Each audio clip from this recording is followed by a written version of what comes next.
Hey, I'm Hunter from SkillThrive, and in this video, we're going to create this really cool liquid fill effect using CSS.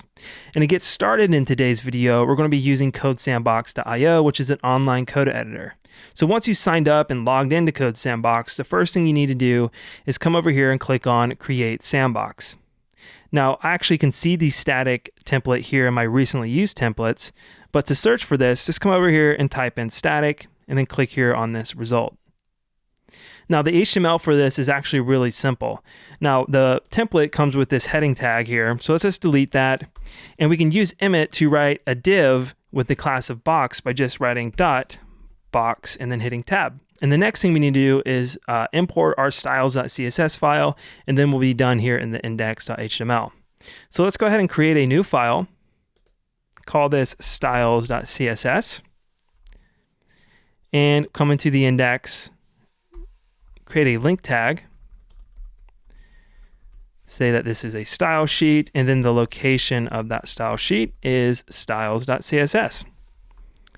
Close that off, and then we can just go ahead and close this HTML file because we don't need it anymore. The first thing we're going to do in the styles file is to define some CSS variables. And I'm going to do this using the root selector, which is going to make sure that the variables are available to all of our other styles further down the sheet. So in order to do that, we first write the root selector, and then we just write our variables. So that's 2 dashes and then the name of the variable, and then the value of that variable. So this is going to be a hex code. Then the next one is going to be this dark variable. And we can just save that. And those are the 2 variables we're going to be using in this project. Then I'm going to do some resets here. So this is applying the styles to everything. We want to set box sizing to border box. So that is going to give us the behavior we want for our padding and margins. So they're added either on the inside or outside of the element based off of either if it's padding or margin. And we also want to reset padding and margin. So let's go ahead and do margin 0 and padding 0. And what this just did is reset the default behaviors on all of the browsers. All right, and next we want to style the body. So let's write body here. We say that we want the min height of this to be 100 of the view height. So whatever the screen is that the user's on, we want it to fill the entire space. And in order to center this div, I'm going to be using display flex. Now, more than likely, if you're using this in another container or something like that, you might not have to use display flex on the body, but because this is just one element on the page, and in order for it to, I think, look better, I just like to have it centered. So that's the reason I'm writing this here. So let's do align items, center, and justify content center. And let's go ahead and change that color here to that variable. And the way we use that variable is first calling var, parentheses, and then the name of the variable. All right, so now we can go ahead and move on to the box styling. So let's write box, position is relative. And we're calling position relative because later we're going to be using pseudo elements and using absolute positioning on it. And that pseudo element needs to know what its absolute position is relative to, which is its box, which is the box class. So that's the reason we're writing this. Then we can set a background to the dark value. We want to set a border here. So let's do 0.25 rem. It's going to be solid, and this is going to have the same dark as well. Now, we haven't seen this yet, or actually we can see it because it has the border on it now, but we need to go ahead and define a height and width here. So that's going to be 8 rem and a width of 8 rem as well. And the reason we can't see the border is because the background and border are the same color. So just in case you were curious where that was. And I'm also going to add an outline here of 0. All right, now the last thing we need to do here on this box style is to define an overflow. Now I'm actually going to be setting this to hidden in the final version of this, but in order to demonstrate what actually is going on here, I'm going to set overflow to none for now. All right, so now we can move on to the before pseudo element. So we're going to call that on the box, write our before pseudo element here, and then we can write content. Now you could just pass in a string, so fill, so the text fill will show up, and you can style that, you know, with a font size. So you can do font size, let's do 2rem, color, we'll just do white. If I save that, I need to make sure I put a semicolon there. You can see that is now in this box. But what I'm actually going to be doing is, instead of just writing a string here, I'm going to be using an image, specifically an SVG of the Skill Thrive logo. So first we need to make sure that this logo is in our project. So let's come over here and click on this button to create a new folder. We'll call that images. And hovering over this new folder, I can click here on this arrow, click on this STY SVG, and click here to add that into that images file. Then what we can do is we can say URL, and then where that image is. So it's going to be in images, and the name of the file is stwhite.svg, and add our parentheses or semicolon. So now we can see the Skill Thrive logo. Cool. And let's go ahead and give this a height of 100%, a width as well as 100%. And in order to center this, we're going to be using Flexbox as well. So first, let's define Flexbox, display flex, and then the same thing we did on the body. So align items, center, and then justify content, center.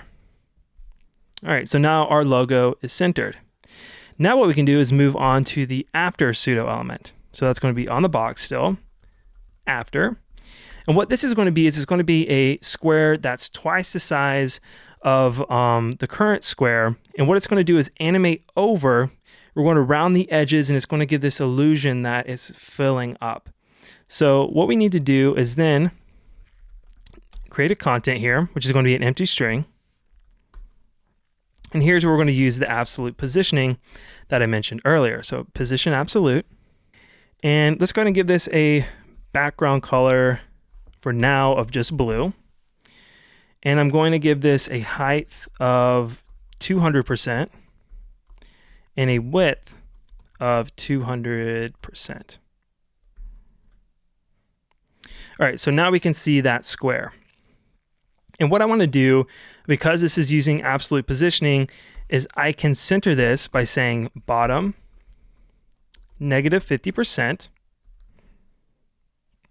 So it centered it, it looked at the size of it and said, hey, move this up 50% of whatever the height of the element is. And then what I want to do is I can say, hey, move the left negative 50%. All right, so now it's moved over and centered above this. Now let's come down here below background. Let's do border radius and set this to 45%. So you see that smooths the edges out a little bit. It's not perfectly center because we don't want, or circular. And the reason we don't want it perfectly circular is that it doesn't give as good of effect. It's not as of a wavy look. So feel free to mess around with this number. Maybe 30% looks better for your project. This is something, depending on your project, you'd want to adjust.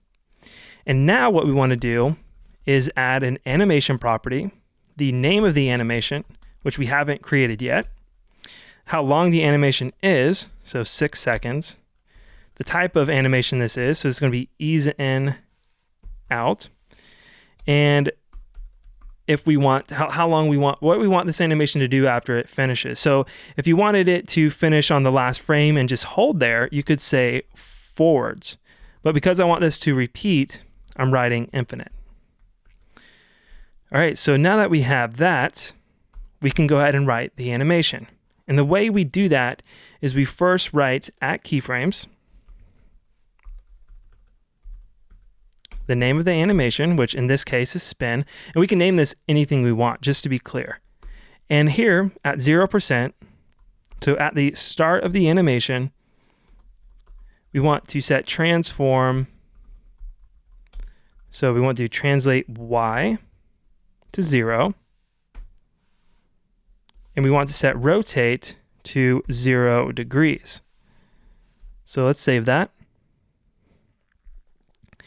And now, at the very end of the animation, so 100% of the animation, we want to set transform to translate Y to negative 100%. And we want to set rotate to some number. It could be 360 degrees, but in this case, I found that 500 degrees worked well for me. And just like border radius, this kind of depends on how you want the effect to look. A lower number kind of gives this illusion of it filling up slower, where a faster one makes the waves look a little bit more intense. So play around with this. I think somewhere around 360 to 500 looks good, but it kind of depends on your project. All right, so once we save that, you'll see that this starts to animate up. And right now, we're not getting that illusion because the square here is blue. Now, in order to get this illusion to look correct, we need to set it to the color of the background.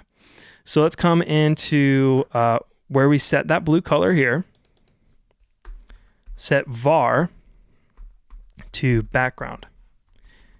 Remember, we set it to blue just to show you what the square looked like, or because if we set it to background to begin with, you wouldn't be able to see it.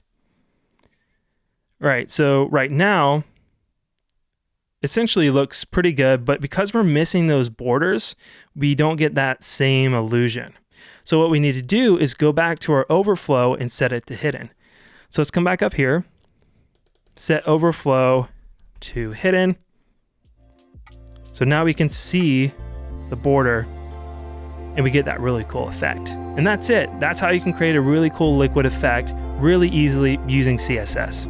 If you like this video, please give it a thumbs up and consider subscribing, and be sure to check out our other design and development courses on our YouTube channel.